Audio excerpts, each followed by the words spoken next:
dalam suasana tahun 2019. Diskusi terus dosen. Ya, sebenarnya ini yang pertama. Karena seringkali ada usulan untuk berkumpul tapi tidak ada intensi dari RPJMD, Rencana Pembangunan Jangka Menengah Sulawesi Selatan, koordinator forum dosen diundang. Ada dapat undangan. Siapa tahu teman-teman yang bisa hadir sebentar. Tuhan yang besar. Ini yang pembela dan penjaga Pancasila, lalu menjaga persatuan dan kesatuan dan seterusnya.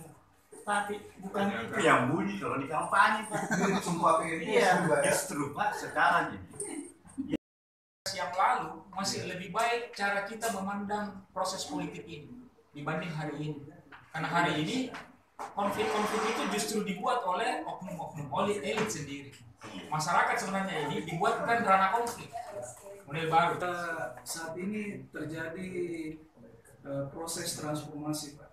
Jadi di dalam global megatrend 2030 itu kita mengalami 3 transformasi. Ada struktur, kultur, dan teknologi digital.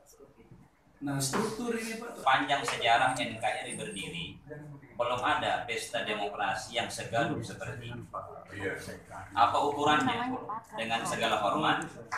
Kemudian yang sekarang motif untuk jadi anggota legislatif katakanlah, kalau politis yang ideal itu kan mesti memahami fungsi-fungsi legislasi, fungsi pengawasan. Apakah itu lamanya menghitung itu berapa lama, Pak? Kalau pilpres itu berapa lama dihitung? Kemudian DPD, kemudian DPR pusat, kemudian provinsi, kemudian daerah, kabupaten kota. Itu bisa sampai besoknya, Pak, dihitung. Sampai dini hari. Dini hari, bahkan bisa pagi hari besoknya. Itu banyak sekali potensi konflik bisa terjadi di situ, Pak.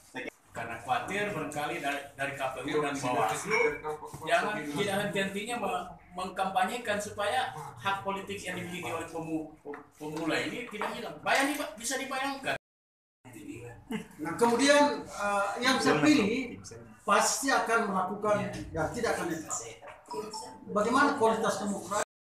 Ada tingkat bawah. Itu yang sering mengubah suara. Dan itu yang terutama adalah suara legislatif. Barangkali presiden sekarang itu akan diawasi ketat. Tapi itu kan setiap caleg ada tim suksesnya kan. Begitu presiden. Dan seakan-akan kebenaran itu ini kedua mereka, bukan saya. Kebenaran itu pada kepentingan. Biar salah bisa menjadi benar kalau sesuai kepentingan. Biar benar bisa jadi salah kalau tidak sesuai dengan kepentingan. Nah, ini tugas kita sekarang. Tugas kita semua. Nah, selesai Pak Kasih. Sebenarnya inti politik itu kepentingan. Jadi itu ada masih. Dan Nabi sudah menjelaskan ikhtilafu ummati rahmah. Perbedaan pendapat dari umat itu rahmat. Artinya perbedaan itu harus disikapi dengan kerahmatan dan kasih sayang, tidak disikapi secara emosional, kebencian dan permusuhan.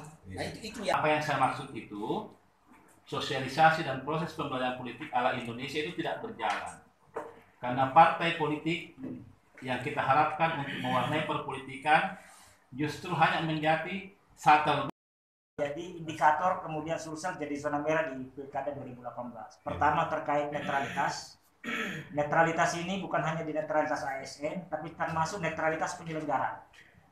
Itu juga fakta yang kami temukan ketika melakukan survei, termasuk netralitas di pejabat desa dan perangkat kondisi masyarakat. Bersejalan Melihat kondisi masyarakat. 3 pemantik saya lihat bersejalan melihat kondisi masyarakat.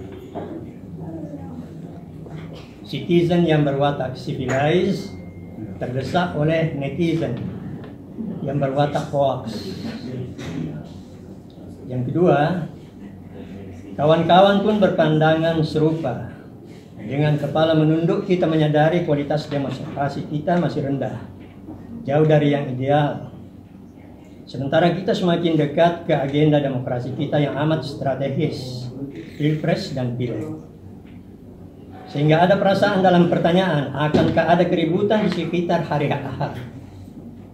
Dekat atau pada harinya atau sesudahnya? Yang ketiga, Kalau saya mau mempertimbangkan semangat yang tumbuh di dalam diskusi Fordos sore ini, dan tentu pasti saya berpihak kepada semangat teman-teman di sini. Saya sadar bahwa saya menempuh pilihan yang pahit. Pahit karena dalam tempo yang sudah amat singkat ke hari H, rakyat harus dibimbing untuk mencintai semua calon, capres dan caleg. Rakyat harus digiring untuk membenci semua jenis hoax yang mengaliri kini semua sendi kehidupan mereka. Kalau jalan pahit ini mau dilakukan, sebenarnya waktu sisa 2 bulan lagi itu cukup untuk berbuat yang ideal bagi peningkatan kualitas demokrasi kita.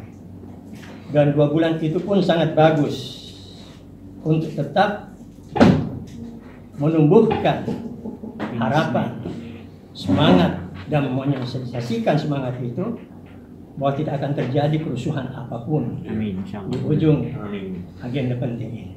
Amin. Terima kasih. Jadi ini sekalian doa.